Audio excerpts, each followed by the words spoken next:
안녕하십니까, 이진우입니다. 최근에 금리가 올라가면서 자산시장, 특히 주식시장이 크게 흔들리고 있는데요. 투자자들이 가장 관심 있게 보는 미국 10년물 국채금리가 지난주에 장중에 1.6%를 넘어서기도 하고 30년물 국채금리까지도 함께 오르고 있습니다. 이 금리가 오르는 게 주식시장에 좋지 않은 현상이어서 투자자들은 미국 연준이 이렇게 빠르게 오르는 금리를 좀 잡아주기를 바라고는 있는데, 지난주에 미국 연준 의장은 별 대책 없이 기존 통화 정책을 유지하겠습니다, 이 정도의 발언으로 그쳐서 실망감이 좀 드러나는 상황입니다.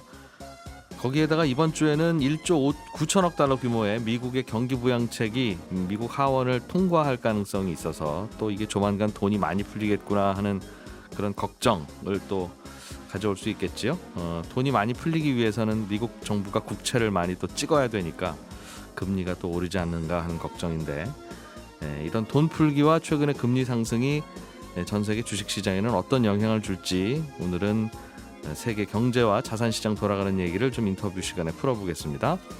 3월 8일 월요일 손에 잡히는 경제, 광고 듣고 바로 돌아오겠습니다. 경제 뉴스들 먼저 챙겨 들어보겠습니다. 오늘은 조인디의 고란 기자와 함께합니다. 어서 오세요. 네, 안녕하세요. 이 한국토지주택공사, 이 LH 직원들이 신도시 지정되기 전에 그 정보 알고 미리 땅 사놓은 거 아니냐 하는 의혹이 조사를 계속 하고 있는데 파문이 가라앉지는 않고 있는 것 같습니다. 네, 이게 좀 심각한 상황인데요. 예. 사실 부동산 점검 관계장관 회의가 10여 차례 넘게 열린 회의예요. 매주 수요일 열렸습니다. 그런데 어제 이제 홍남기 부총리 주재로 열렸습니다. 사흘이나 앞당겼고요. 휴일인데 장관을 불러 모으는 것도 이례적이죠. 그만큼 정부가 이 사안을 굉장히 엄중하게 다루고 있다라는 걸 볼 수 있는데요. 부동산 관련 국민께 드리는 말씀이라는 브리핑을 했습니다. 이걸 통해서 세 가지를 약속했는데요. 부동산 투기가 확인될 경우 수사 의뢰, 징계 조치 등 무관용화에 조치하겠다. 두 번째로 일탈 예방 대책은 물론 근본적인 재발 방지 대책을 시스템적으로 마련하겠다. 세 번째로는 부당하게 얻은 이득은 반드시 환수되도록 해 다시는 그런 시도가 발붙이지 못하게 하겠다라는 세 가지를 내놨습니다. 부당이득 환수와 관련돼 가지고요, 좀 말이 많았잖아요. 증권시장에 적용되는 자본시장법이 있습니다. 여기 보면은 내부 정보를 얻은 이익의 최대 5배까지 환수가 가능한데 이걸 부동산 시장에도 적용하겠다라고 말했고요. 앞으로 법을 바꿔서. 네네. 무관용 원칙 관련돼서는 투기가 적발된 공직자는 봐주거나 하는 게 아니라 바로 쫓겨나고 관련 기관 취업도 제한되고 부동산 관련 업종은 인허가 취득도 허용되지 않는다라고 말해서 아예 그냥 거의 퇴출시키겠다라는 말을 했습니다.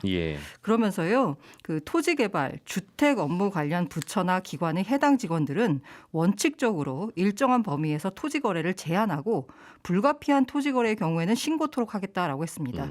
지금 주식시장에서 보면은 매니저들이나 애널리스트는 매매를 못 하거든요. 아니면 신고하고 일정 금액 안에서 아니면 하거든가. 그냥 증권사 직원들은 그 저축 계좌를 통해서만 할 수 있거든요. 그런 식으로 하겠다는 거죠. 언제든지 그러니까 들여다볼 수 있도록 하자는 거잖아요. 네, 맞습니다. 부동산 등록제 등 상시 감시할 수 있는 체제도 도입하겠다라고 했고요. 그 기관 전체의 관리 책임을 강화하는 것도 검토하겠다라고 했습니다. 이 아울러서 이 공무원들이나 공기업 직원들뿐만이 아니라요, 4대 부동산 시장 교란 행위를 지정을 하고 이에 대해서는 가중 처벌하겠다라고 했거든요. 이 첫 번째가 비공개 및 내부 정보를 부당 활용한 투기, 이번에 해당하겠죠. 담합 등 시세 조작 행위, 지금까지 이제 벌어졌던 투기 행위라고 보는 겁니다. 허위 매물 등 불법 중개 및 교란 행위, 이건 중개사를 대상으로 한 거죠. 불법 전매 및 부당 청약 행위, 청약 시장을 겨냥한 그 조치로 해서 4대 교란 행위는 가중 처벌하겠다라고 밝혔습니다. 좀 진작 좀 이렇게 만들어 놓지, 그 구멍 다 나고 난 다음에 일 커지니까 이제 사후에 모든 일이 사실 사후에 이렇게 또 다독이고 하는 거긴 합니다만, 아쉬운 점도 좀 있고, 이게 처벌과 이익 환수가 제대로 될까? 그리고 기준이라고 하는 게 이게 과거에는 규정이 있었으면 왜 신고 안 하고 사셨어요? 할 수는 있는데 지금은 그냥 저는 좋아 보일 것 같아서 저 땅 샀어요라고 하면 이걸 어떻게 처벌할 수 있을지. 실제로 이번 건 처벌에 대해서도 법률 전문가들은 이게 지금 현재 법으로서는요, 업무 관련성 여부가 중요합니다. 근데 지금 현재 직원들이 업무에 관련됐다 부분이 명확하지가 않거든요. 또 미공개 정보를 취득했느냐에 대해서 지금 문제 지적을 받은 직원들은 다 알려진 정보를 샀다라는 거잖아요. 이게 지금 이게 이익 환수가 될까? 이게 사실 쉽지가 않은 상황입니다. 그럴 것 같아요. 주식시장에도 왜 이 종목 사셨어요라고 하면 그냥 좋아 보여서요. 라고 투자 왜 하면 안 됩니까? 이제 이렇게 할 수 있어서 여러 가지 정황은 의심스러울 수는 있는데 그렇기도 하고 또 얼마 전에 3기 신도시가 발표가 된 것보다는 꽤 2, 3년 전에 구입한 거라면서요 또? 네, 그 2, 3년 전부터 구입을 시작한 거죠. 네, 네. 그러니까 그때 2, 3년 전에는 또 그래도 그 당시에도 신도시 관련 이야기가 또 들썩들썩 했었나 보죠. 네네. 2018년에 신도시가 처음 나왔으니까요. 근데 뭐 이 실제로 이제 이렇게 조사를 해가지고 이익 환수까지 가는 거 첫 단계인 조사 자체가 아예 쉽지가 않습니다. 지금 조사가요, 이른바 셀프 조사라고 욕을 먹고 있잖아요. 이게 3기 신도시 등 8곳에 대해서 주변을 포함해서 최대 5년 전 거래까지 들여다보겠다라고 해서 예. 전수조사, 굉장히 강력한 조사 느낌을 풍겼습니다. 게다가 직원과 그 배우자 및 직계 좀비속 토지 거래까지 보겠다라고 발표를 했거든요. 예. 근데 문제는 첫 번째로는 이 배우자의 직계 좀비속이나 형제 자매는 개인정보 제공 동의서 제출 대상에서 제외했습니다. 천한 명이 뭐 혹은 그 시동생 명의로는 샀는지 확인 안 된다는 거죠. 네, 다시 말해서 배우자의 직계 좀비속이나 형제자매는 조사 대상에 넣을 수 없다는 얘기입니다. 예. 실제로요, 서울주택도시공사 SH 같은 경우에 LH 사태가 불거지니까 4일부터 자체 조사 계획을 세웠어요. 그런데 역시나 대상이 직원 본인과 동일 세대 내 가족으로 한정했습니다. 그 조금 건너서 있는 친척이 투자하는 거는 들여다볼 수가 없다는 거죠. 예. 두 번째로는요, 설사 동의서를 받는다 하더라도 실제 조사를 할 수 있을까? 이게 불확실합니다. 이게 경제적으로 분리가 됐거든요. 그러면서 그렇기 때문에 조사가 어렵습니다. 이걸 조사하려면 이른바 수사권을 가진 곳이 나서야 되거든요. 예. 그래서 전문가들은 검찰 수사로 즉각 전환해서 증거 인멸을 하기 전에 빨리 압수수색과 계좌 추적을 해야 된다라고 주장하고 있습니다. 예. 지금 이 문제가 사안은 어찌 보면 이런 일 벌어졌구나라고 이해하기에는 쉬운 사안이긴 한데 문제는 이게 파장이 어디로 튀느냐에 따라서 3기 신도시 일정에도 좀 차질을 줄 수 있을 것 같고 네. 일단 조사부터 하고 처벌하지 일단은 공사 정지하세요 할 수 있으니까 여론이 네. 그런 것도 좀 있을 것 같고 어쨌든 어제 홍남기 부총리는 반드시 일정대로 추진하겠다라면서 굉장히 강조를 했습니다. 이달 말에 당장 2사 대책 후보지와 작년 8사 대책에 따른 2차 공공재개발 후보지가 공개가 됩니다. 예. 4월에는 2차 신규 공공택지 입지가 발표가 되고요. 특히 7월에는 3기 신도시 사전 청약이 시작이 되는데 이게 2사 공급 대책의 핵심이 뭐냐면 공공주도 개발입니다. 그럼 공공을 믿고 자기 땅을 내놔야 되는 거거든요. 예. 그럼 이런 상황에서 누가 공공을 믿고 땅을 내놓느냐? 이 부분에 있어서 걸림돌이 예상이 됩니다. 이게 근데 근본적으로는 이렇게 하면 안 돼요. 예를 들면 개발 정보라고 하는 건 생길 수도 있고 또 3기 신도시 여기 주변에 어디가 될 만한 거 찾아보면 지도 펼쳐놓고 찾아보면 조금 관심 있는 사람들은 몇 군데 후보가 없다는 걸 알거든요. 근데 그런 짓 사게 되면 이제 투기 의혹이 생기는 건데 예를 들면 보상이 시작될 무렵에 1년이나 2년 전에 산 건 보상을 조금만 해주고 뭐 6개월 전에 산 건 그냥 산 가격만 보상해주고 그 오래 전에 산 땅일수록 보상을 많이 해주는 이제 그런 걸 좀 도입을 하면 다음 주에 이거 신도시 발표한대 그래서 이번 주에 가서 사봐야 별 도움 안 되잖아요. 그러면 그게 가능할까요? 법적으로? 그런 법을 만들면 다른 뉴스 한번 보죠. 예. 오늘은 여기까지 해야 되겠습니다. 시간이 없네요. 예. 자, 조인대 고란 기자였습니다. 고맙습니다. 네, 감사합니다. 알아야 될 것들 많이 안내를 해주고 눈높이에 딱 맞는 만인의 경제 과외 선생님. 다음 순서는 친절한 경제입니다. 예, 오늘은 청취자 김선웅 씨가 보내주신 질문인데요. 우리나라 외국인 투자자들 중에 통계를 보니까 중국인 투자자들은 전체의 1%도 안 되던데 왜 중국의 금리가 오르거나 내리면 우리나라 주식시장이 같이 영향을 그렇게 크게 받습니까? 이런 질문을 보내주셨습니다. 중국의 금리가 오르는 거하고 우리나라 주식시장 내리는 거하고 어떤 관계가 있느냐 이 질문이신 것 같은데요. 굳이 인과관계를 따지자면 중국 금리가 오르면 중국의 부채 많은 기업들 중에는 위험한 기업들도 좀 생기겠죠. 그러면 그게 또 불똥이 돼서 중국 경기가 나빠질 수도 있고 이러면 우리나라 경기도 안 좋다. 뭐 이런 연결고리를 생각할 수는 있겠습니다. 하지만 뭐 꼭 그런 관계가 있어서 주가가 오르고 내리는 건 아니라 그냥 전 세계 주식 시장은 마치 한 몸 같은 뭔가가 좀 있어서 그렇다고 생각하시는 게 뭐 받아들이시기나 이해하시기에 좀 편하실 겁니다. 우리도 학창 시절 생각해 보면 옆 친구가 선생님한테 좀 혼나고 있으면 나는 잘못한 거 하나도 없는데 그 분위기에 주눅 들어서 마치 내가 혼나는 것처럼 조용히 또 있고 그랬잖아요. 주식시장도 중국 주식시장 안 좋으면 당장 그게 우리나라 기업들이 어떻게 되는 연결고리가 꼭 있어서가 아니라 그냥 그 분위기를 타는 경우도 꽤 있습니다. 투자라는 게 이 회사가 이익이 정확히 얼마나 오를 거니까 주가는 딱 여기까지 오를 거다 해서 마치 자로 잰 듯이 딱 그만큼 오르고 하는 게 아니라 사람들 기분 좋으면 오르기도 하고 또 뭔가 걱정되는 거 있으면 내리기도 하고 그러는 거니까요. 그래서 질문 보내주신 중국 금리랑 우리나라 주식시장은 어떤 관계가 있느냐 하는 거는 굳이 뭐 관계가 있을 수도 있지만 특별한 상관관계 없이도 그 분위기가 전염되기도 한다. 이렇게 이해하시면 되겠습니다. 친절한 경제였습니다.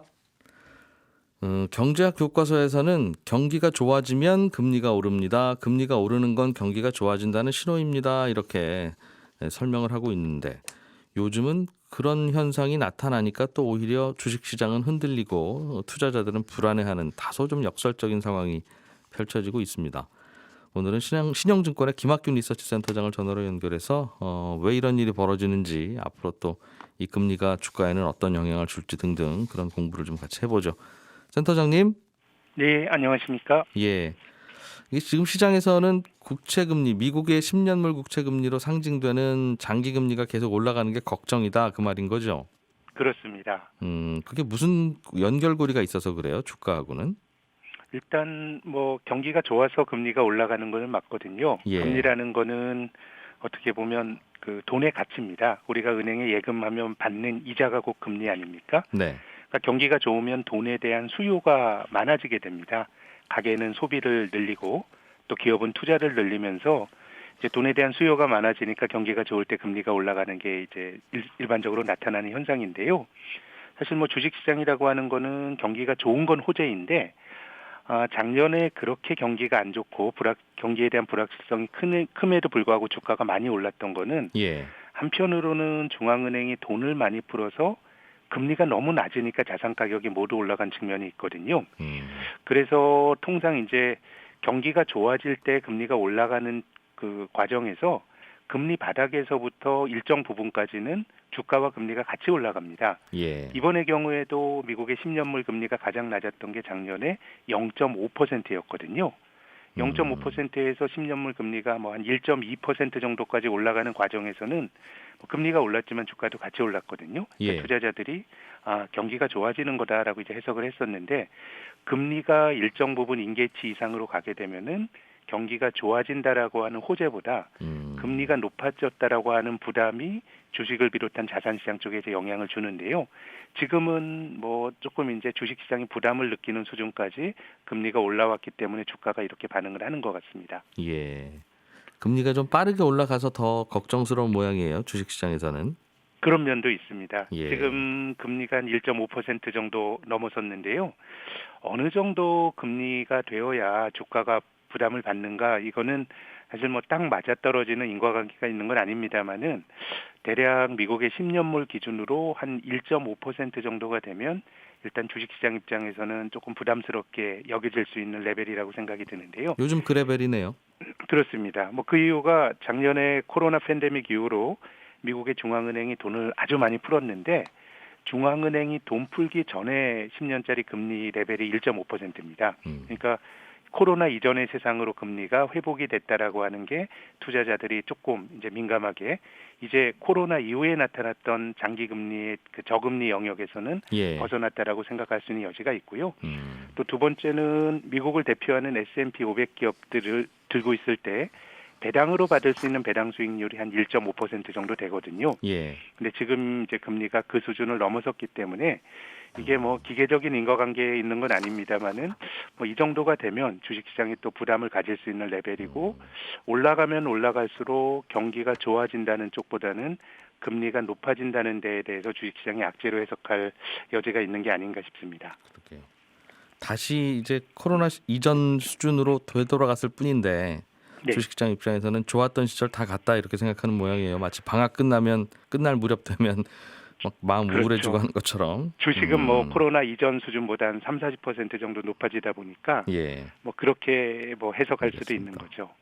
보통 우리는 금리가 오르고 내리는 건 중앙은행이 기준금리를 올리거나 내리면 그렇게 움직인다 이렇게 이해하고 있었는데 네네. 지금 미국 중앙은행은 금리를 올리는 것도 아니잖아요. 네, 또 안 올리겠다고 몇 번 얘기도 했죠. 그런데 이렇게 또 10년물 국채금리는 빠르게 올라가는 건 네. 기준금리하고 무슨 관계가 없습니까? 이거는 못 내려요? 지금 이제 중앙은행은 돈을 풀거나 아니면 유동성을 흡수할 수 있습니다. 예. 돈을 풀거나 돈을 걸어들일 수가 있기 때문에 돈의 가치인 금리를 컨트롤할 수가 있는 건데요. 근데 중앙은행이 결정하는 금리는 만기가 짧은 단기 금리입니다. 예. 미국의 중앙은행인 연방준비제도가 뭐 FOMC라고 하는 기구를 통해서 이제 금리를 결정하지 않습니까? 이 중앙은행이 결정하는 금리는 금융기관 간에 거래하는 만기 하루짜리 금리가 미국의 기준금리고요. 예. 우리나라 한국은행이 결정하는 금리는 만기가 7일짜리 굉장히 짧은 만기가 짧은 금리입니다. 만기가 짧은 금리야 중앙은행이 돈을 풀고 혹은 또 유동성을 흡수하면서 컨트롤할 수가 있는데 예를 들어서 30년 만기의 채권을 이제 생각을 해보겠습니다. 예. 이 30년이란 기간은 중앙은행가들도 책임지지 못할 긴 시간이거든요. 미국의 연방준비제도 그 총재 임기가 4년밖에 안 되죠. 예. 우리나라 한국은행 총재 금통위원들 임기도 4년밖에 안 됩니다. 아. 그러니까 만기가 짧은 금리는 중앙은행이 결정할 수 있지만 만기가 긴 금리는 사실 중앙은행이 결정하는 게 아니라 경기나 인플레이션을 보면서 시장이 결정을 하는 겁니다. 중앙은행의 말빨이 안 먹히는군요. 그러니까 그 기간까지는. 그렇습니다. 그래서 지금은 단기 금리는 잘 안 움직이는데 만기가 긴 금리가 움직이고 있는 거고요. 또 한편으로는 만기가 긴 금리가 움직이는 건 또 이런 시사점도 있습니다. 지금 뭐 미국의 연방준비제도 파월 의장이 당장 금리를 올리지 않겠다고 공언을 하기 때문에 예. 지금은 금리를 올리지 않겠지만 어느 순간에 금리를 올리는 긴축 사이클에 접어들게 되면 금리를 굉장히 빠르게 올릴 수 있다라고 하는 기대도 장기 금리 상승에 투영되고 있기 때문에 만기가 짧은 금리는 중앙은행이 결정하고 만기가 긴 금리는 시장이 결정하는데 예. 지금은 이제 시장에서 금리 상승이 나타나는 거고요. 한편으로는 또 이렇게 볼 수도 있죠. 이렇게 경기가 정상화됐는데 중앙은행이 코로나 팬데믹 국면처럼 이런 인위적인 저금리 구조를 유지하는 게 정당한 거야라는 채권 시장의 어떤 문제 제기하는 과정으로 최근에 금리 급등을 또 해석할 수도 있다고 봅니다. 미국 중앙은행의 고민이 좀 깊어지겠어요. 과거에는 미국 중앙은행의 목표가 주식시장 주가를 올리는 건 아니지만 네. 주가가 좀 올라줘야 사람들 마음도 푸근해지고 그래야 또 경기도 살아나는 데 도움도 되고 네. 그러는 거라고 생각해서 주가가 오르는 걸 용인하거나 때로는 좀 바라는 경향도 있었는데 그러니까 네. 계속 금리를 이제 낮춰주고 주식시장에 좋을 만한 정책을 썼는데 네. 지금 주식시장에서는 장기금리 올라가는 것도 좀 브레이크를 걸어달라는 거 아니겠습니까? 예, 지금 약간의 좀 이제 간극의 차이가 있는 것 같은데요. 길게 보면 중앙은행이 금리 올라가는 거를 궁극적으로 방치하진 않을 겁니다. 왜냐하면 지금 금리가 여기서 일정 레벨이 굉장히 높아지게 되면 주식 투자한 사람들이 손해보는 정도가 아니라 실물 경제 전체가 타격을 받는 구조로 주요한 자본주의 국가들이 그렇게 바뀌어 버렸습니다. 예. 한국만 해도 가계부채가 많고 또 주요한 선진국들은 정부 부채가 많기 때문에 여기서 이자율이 높아지게 되면은 굉장히 이제 치명상을 입기 때문에 높아지는 금리를 어느 수준에선 중앙은행이 막을 거라고 생각하는데요. 근데 언제 나설 거냐가 좀 이제 관심사입니다. 근데 이제 최근에 연초에 중앙은행가들이 우리나라 한국은행 이주열 총재도 그런 말씀하셨습니다만은 실물 경제보다 주가가 너무 빨리 올라가는 거에 대한 문제의식들은 이제 중앙은행가들이 갖고 있는 것 같고요. 예. 주식 투자하는 사람들이야 장기 금리가 올라가니까 중앙은행이 뭐 이야기를 하거나 양적 완화를 확대를 해서 장기 금리 올라가는 걸 막아달라라는 기대를 갖고 있지만 중앙은행가 입장에선 지금 경기가 좋아지고 또 실물 경기보다 주식시장이 더 달렸다라고 하는 그런 인식을 갖고 있다 그러면은 조금 장기금리 올라가는 걸 조금 더 방치할 여지는 있다고 보는데요. 예. 제 생각에는 미국의 10년짜리 금리가 2% 넘어가게 되면 이때는 미국의 연방준비제도도 좀 나설 것 같고 그 이전까지는 조금 미온적인 태도를 보일 수도 있지 않을까라는 생각이 드는데 지난주에 미국 연방준비제도 파월 의장이 주식 투자하는 사람들은 조금 더 구체적인 금리를 떨어뜨릴 수 있는 얘기를 해주길 바랬는데 네. 사실 뭐 그런 얘기가 없었는데요. 그래서 저는 투자자들과 중앙은행 간에 약간의 인식의 간극이 있는 것 같은데요. 금리가 근데 여기서 더 올라가게 되면 도리 없이도 중앙은행이 나설 수밖에 없는 그런 상황이라고 봅니다. 지금이 한 1.5쯤 되는데 센터장님은 한 2.0 정도 되면 나서지 않을 수 없을 것이다라고 하면 네. 그 사이에 금리 올라가는 건 그냥 방치할 수도 있고 네. 그럼 주식시장은 계속 불안하거나 하락 압력을 받을 수도 있다는 그럴 말씀이네요. 수도 있고 경기가 금리 올라가는 걸 상쇄할 정도로 굉장히 강하다 그러면은 예. 괜찮을 수가 있는데 최근에 들어서 조금 이제 걱정이 되는 거는 올해 금리가 올라갈 거란 건 작년 말에 예측을 했는데요. 근데 미국 금리가 더 빨리 올라갑니다. 미국 경제가 다른 데보다 훨씬 더 좋기 때문이거든요. 예. 경기 부양책도 세게 하고 있고 그러다 보니까 미국 금리가 빨리 올라가면서 달러가 다른 나라 통화보다 강해지고 있습니다. 우리나라 원달러로 환율도 1,120원 넘어섰는데 이렇게 달러가 강해지면 미국 이외 자산에서 외국인들이 늘 이탈하고 이런 모습이 나타났기 때문에 예. 미국 금리가 올라가는데 불똥은 미국 밖의 나라에서 맞을 가능성이 있는 게 아닌가 더 영향을 더 받을 수도 있다. 우리 증시는 그렇습니다. 주식이 안 좋고 외국인 빠져나가는 거에 또 한 번 안 좋고. 네. 알겠습니다. 신영증권의 김학균 리서치 센터장이었습니다. 오늘 설명 잘 들었습니다. 고맙습니다. 예, 감사합니다.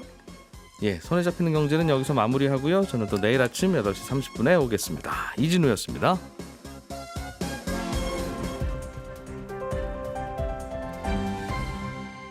경제를 생각하는 사람들의 즐거운 습관.